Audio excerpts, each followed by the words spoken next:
Here is a weird one to kick off with. You already own one of the most powerful wealth-building accounts in the entire country. It comes with tax perks that most investments would kill for, and there is a very good chance you're completely ignoring it, or worse, quietly letting it get robbed while you look the other way. I'm talking about your super. Every working Aussie has got one, almost nobody actually looks at it. And that little bit of laziness can cost you hundreds of thousands of dollars by the time you retire. Sounds dramatic, but stick with me, because by the end of this you will know exactly how to sort it out. No fluff. Let us start with what this thing actually is, because most people treat super like some boring number that shows up on a payslip. Here is the truth. Super is basically a giant tax shelter for your retirement. Your boss is legally required to chuck a percentage of your wage into it, and here is the magic bit. Money going in, and the money it earns along the way, is generally taxed at just 15%. 15. Compare that to your normal income, which for a lot of people is taxed at 30 or 40% or more. And once you are retired and over the preservation age, which is around 60, you can generally pull it out completely tax-free. So it is not a boring number, it is genuinely a rort, and for once, the rort is in your favor. And because that growth is only getting taxed at 15% along the way instead of your full rate, more of your money stays invested and keeps compounding. Over 30 or 40 years, that head start is an absolute monster. Now here is where I am going to do things a bit differently, because I do not want to bore you with theory before we get to the part that actually matters. So let us jump straight to the mistake that is quietly costing you the most right now. And it is this. Most people have no idea what their super is invested in or what they are paying for it. They just got handed whatever default fund their first job set up and they never touched it again. Two things go wrong there. First, fees. The difference between a fund charging you 1.5% a year and one charging you around 0.1% might sound tiny. But over a working life, that gap can quietly eat 6 figures out of your final balance. 6 figures gone for doing nothing. To put a rough number on it, on a balance that grows into the few $100,000 range, that fee gap can easily cost you well over $100,000 by the time you knock off work. Same contribution, same everything, just a different fund. And one version quietly hands you $100,000 more. That is how much this single thing matters. Second, the investment option. A lot of people, especially younger ones, are sitting in a conservative or cash option, barely growing, when with decades until retirement, they could be in a growth option doing far more of the heavy lifting. Quick word on those options because the names are a bit rubbish. Most funds offer things like conservative, balanced, growth, and high growth.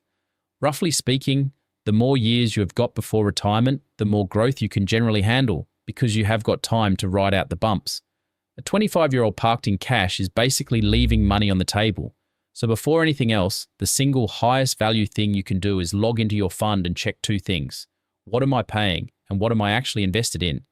That one login can be worth more than any pay rise you will get this year. While you are in there, check one more thing, because this one is dead common. Have you got more than one super account?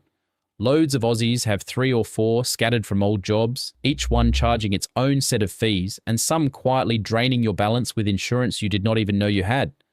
Consolidating them into one good low-fee fund can save you a bomb. And if you reckon you might have accounts floating around from jobs you have long forgotten, you can hunt down lost super through the ATO using your MyGov account. Takes about 5 minutes, and plenty of people find thousands of dollars they had no idea they still had. Just, and this is important, check any insurance inside those accounts before you close them, because sometimes that cover is worth keeping. Sort that out, and you have already done more than most people do in a decade. Okay, so those are the leaks. Now let us talk about the levers you actually control to build the thing faster. The big one is salary sacrifice. You can ask your payroll to send a bit extra of your pay into super before tax, where it only gets taxed at 15% instead of your normal rate. So for a higher earner, that is a genuine chunky tax saving, and it goes straight into your future. There is a yearly cap on how much you can put in at that concessional rate, so do not go mad. But for a lot of people, there is plenty of room. Here is roughly how that saving works. If you would normally pay 30-something% tax on that slice of your pay, but inside super it is only taxed at 15%, you are effectively keeping money the ATO would otherwise have taken and putting it to work for you. That difference, invested for decades, snowballs into something serious. And if you are on a lower or middle income, there is the government co-contribution, where you put in a bit after tax and the government tops it up. That is free money, plain and simple, and heaps of eligible people never claim it. And if you are part of a couple, you can even things up too by splitting some contributions across to a partner's super or making spouse contributions, which is worth a look if one of you has a much bigger balance than the other. Now, the obvious question. If super is so good, why not just tip everything in there? And here is the honest answer, the catch we have been dancing around. Super is locked. You generally cannot touch it until you are around 60. So it is brilliant for the long game, but useless if you want to retire early, or buy a place, or have money you can actually get at before then. That is where investing in your own name comes in, usually through low-cost ETFs. That money is fully accessible anytime, and it gets a couple of tax breaks too, like the 50% capital gains discount if you hold longer than 12 months, and franking credits on Aussie shares. It is taxed harder than super, but you can actually reach it. So the smart play for most people is not one or the other. It is both. Super quietly compounding in the background at that lovely low tax rate for later life. And an ETF portfolio you build up for everything before 60. One for the long haul, one for the meantime. Let me be straight about who should care about all this. And the answer is everyone. Because unlike a lot of accounts, you do not have to open a super fund, you already have one whether you like it or not. So the only real question is whether it is working hard for you or quietly leaking money. For a 20-something, sorting your fees and your investment option now is probably worth more than almost anything else you will do with money this decade, purely because of how long it has got to compound. For someone closer to retirement, it is about making sure you are not paying silly fees and that your money is invested in a way that matches how soon you will need it. Either way, ignoring it is the one option that guarantees you lose. So here is your actual to-do list, and it is not complicated. 1. Log into your super fund today, not next week, today. 2. Check what fees you are paying, and if they are high, look at moving to a low-fee option.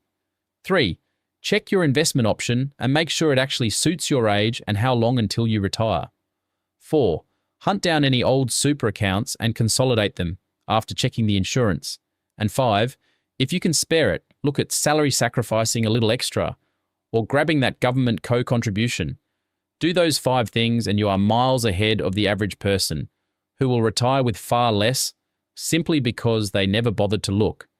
And because the rates and caps get tweaked most years, double check the current numbers before you make any moves.